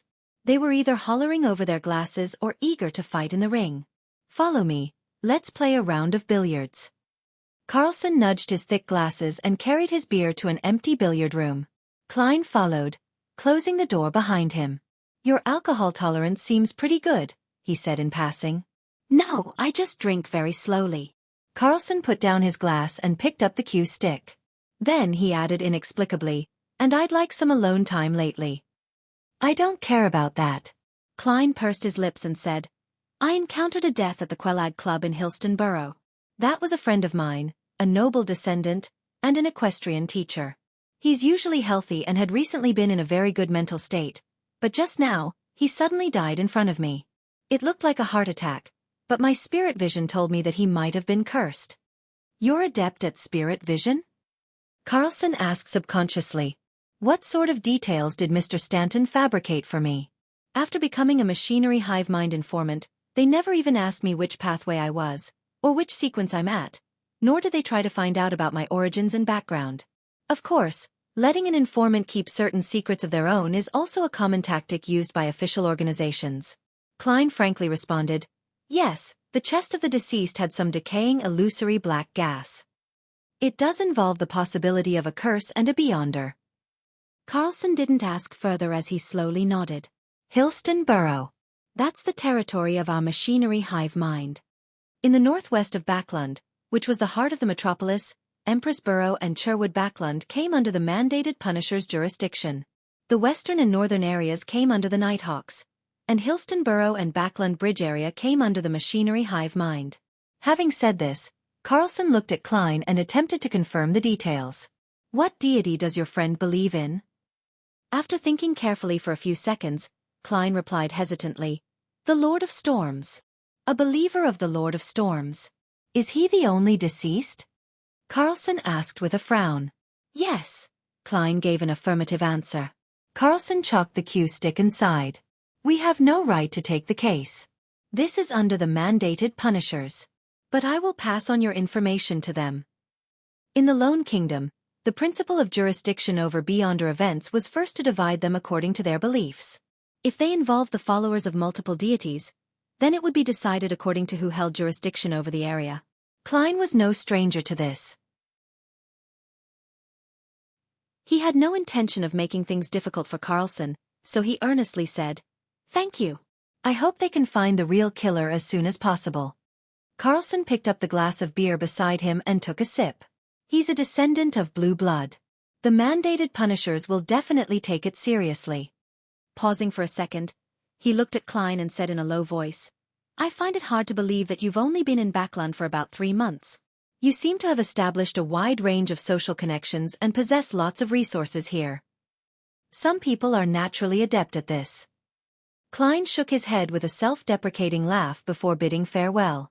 By the time he got back to Minsk Street, it was completely dark and the gas lamps lining the streets were being lit by workers. Although his relationship with Talem Dumont didn't go deep, he was an acquaintance he met nearly every week. He was a friend he would play cards with every now and then, and Talem was rather warm and had always exalted him as a great detective. Furthermore, he had practiced what he preached by introducing clients and investors. His passing also made Klein feel sad, making him fully aware of his helplessness towards fate. Other than that, he was also very angry. He was angry at the murderer who had cursed Talem to death. I hope that they can figure out what happened. I hope that the mandated punishers doesn't run out of manpower because of Duke Negan's assassination case. Klein sighed as he got off the carriage and walked towards the gate. In the process, he discovered that there was no light at the Sammers house next door. It looks like they're on their way to Desi Bay. Is this the New Year atmosphere in Backland? Yet, I don't feel anything at all. Klein momentarily felt melancholic. With these emotions in mind, he went to bed early and woke up at 7 in the morning. In an attempt to change his mood, Klein decided to bake a homemade cake today. I'll buy the ingredients after breakfast, he whispered, drinking his milk and flipping through the newspapers. Soon, he saw an obituary in the Tussock Times. My beloved son, Talem Dumont, passed away on December 18th due to a sudden heart disease. His funeral will be held at the Crown Cemetery at exactly 9 a.m. on December 21st. In the northern continent, due to reanimations, it was already an ancient tradition to be buried as quickly as possible after one's death. Of course, this was on the premise that there was no shortage of money for a funeral. Sudden heart disease? Is this the final result of the investigation? Or could it be that the mandated punishers are trying to lull the culprit? Klein frowned, unable to make a judgment. Perhaps I can go above the gray fog to see if it's a trap set up by the mandated punishers, but there's a high probability of failure. After all, I don't have one of his items with me, nor was I targeted. He took a breath, calmed down, and methodically filled his stomach. The subsequent attempt didn't exceed Klein's expectations. He could only leave Minsk Street and take a bus to Hillston Borough to visit Isengard Stanton. The great detective walked in the warm room, pointed to the front and said, Sherlock, would you like some breakfast? My chef skills aren't worse than mine. No, I've already had breakfast. Klein shook his head and declined. Isengard stopped in his tracks and casually asked, Where are you going to spend the New Year's? I'm planning on returning to Lemberg. I haven't confirmed it yet. Perhaps Mid-Sea Sheer, Klein said, perfunctorily. The scenery there was originally pretty good, but unfortunately, there's an abundance in coal and iron resources. There was also a rather developed shipping industry. Isengard straightened his collar and touched the pipe in his pocket. You seem to be a little anxious? Mr. Stanton, I have something to ask you. Klein took the opportunity when asked the question to relate, in detail, Talem Dumont's death, the results of his spirit vision, his advice to the machinery hive mind, and what he had seen in this morning's obituary. Of course, he had hidden the fact that he had become an informant for the machinery hive mind. He only said that for his friend, he had found an official beyonder he got to know due to the Desire Apostle case. Do you think this is a trap by the mandated punishers? He finally asked. Holding the pipe, Isengard said thoughtfully, I've been trying to avoid the mandated punishers, and I don't know enough about the situation. I'll get someone to find out. If there's any news, then I'll write to you. Okay, thank you. Klein bowed sincerely. In the evening, he received a letter specially sent from Isengard. There was only one sentence in the letter. This case isn't handled by the mandated punishers. The royal family has taken the case by claiming that Talum Dumont is a noble. You're tuning in to the Xiaofan's Wuxia Tales YouTube channel. Don't forget to subscribe and join us on this journey to catch the most captivating stories.